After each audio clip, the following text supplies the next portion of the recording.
নারীকে সবাই ছোট করে দেখে। আমার মা আমাকে ছোটবেলা থেকেই ছেলেদের মতো করেই মানুষ করেছে। কখনো নারীরা যেন নিজেদেরকে ছোট মনে না করে। সবসময় ছিলেন একটু কুটনামি করতেন, দজ্জাল। আমার জন্মই হয়েছে কুটনামি করার জন্য। আমি রিনা খান তো আমরা ছোট থেকেই দেখে আসছি, সবসময় ছিলেন একটু কুটনামি করতেন, দজ্জাল। আমরা তো কিন্তু মানুষটা ভালো। আমার জন্মই হয়েছে কুটনামি করার জন্য। আমরা আশা করবো উনি ভালো একটা কিছু করবেন সামনে। মিষ্টি আপা, রিনাপুর অভিনয় আমার বাসাতেও চলে, আমার ছোট মেয়ে কন্টিনিউ করে চলে। কোনো ঝামেলা হলে বড় বোনের সঙ্গে এটা চলেই, আমার বাসায় চলে এটা। উদাহরণটা চলে আসে এই যে রীতা আপা।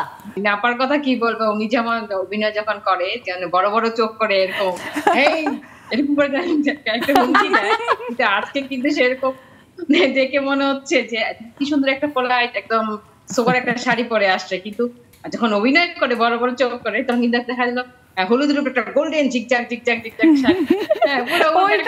ক্যারেক্টারের ডিমান্ড, তাই না? থ্যাংক ইউ আপা। খুকু আপা, রিনা আপাকে একটু স্পেশালি থ্যাঙ্কস দিতে চাই।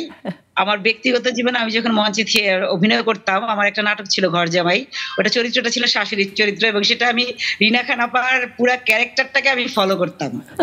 আমি মানে আমাকে দেখতে পাবো, আমাকে থ্যাঙ্কস দেওয়ার জন্য খুব খুব অধীর আগ্রহী ছিলাম। নিশ্চিত যে আচরণগুলো করতো, যেভাবে শাড়ি পরতো, যেভাবে গয়না পরতো, যে হাঁটা চলা ছিল, যে এক্সপ্রেশন ছিল, ওগুলো আমি খুব ফলো করে আমি স্টেজে সেটা করার চেষ্টা করেছি। এই যে আমাদের নেক্সাস লেডিস ক্লাব, এটা একদম নারীদের জন্য মন খুলে কথা বলার একটা প্ল্যাটফর্ম, যেখানে বিভিন্ন জায়গার নারীরা এসে আসলে মন খুলে কথা বলতে পারে। আপনি যদি তাদের উদ্দেশ্যে কিছু একটু বলেন তাহলে সবাই খুব খুশি হবে।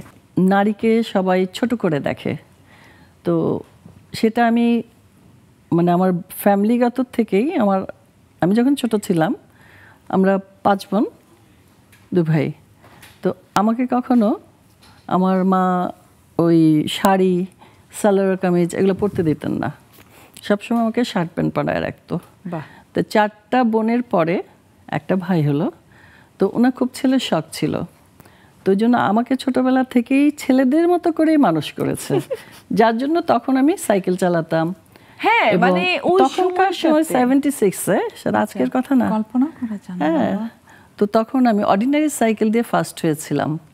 বাহ। তো 2 টাকা করে জমিয়ে সাইকেল ভাড়া করে তারপর শিখেছিলাম একা একা। তো তাই বলি, নারীরা ছোট না, একদম। কখনো নারীরা যেন নিজেদেরকে ছোট মনে না করে, সমান তালে চলতে হবে।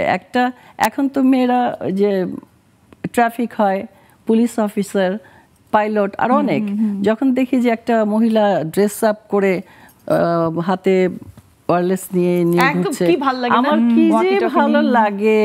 বাহ, তাহলে এটা হওয়া উচিত। চমৎকার, খুব সুন্দর বলেছেন, খুব ভালো লেগেছে। কালকে যেমন শুটিং এ গেলাম, এটা বলি, একটা মেয়ে বাইক, ওই ছবির নায়িকা বলছিলেন, হ্যাঁ, বাইক চালিয়ে সে মেয়েটা এসে যায়, রাতে বিলবিলাই থেকে আসলাম, আমি আমার গাড়ি চালিয়ে চলে আসলাম, আর ও বাইক চালিয়ে, আমার খুব ভালো লাগছে।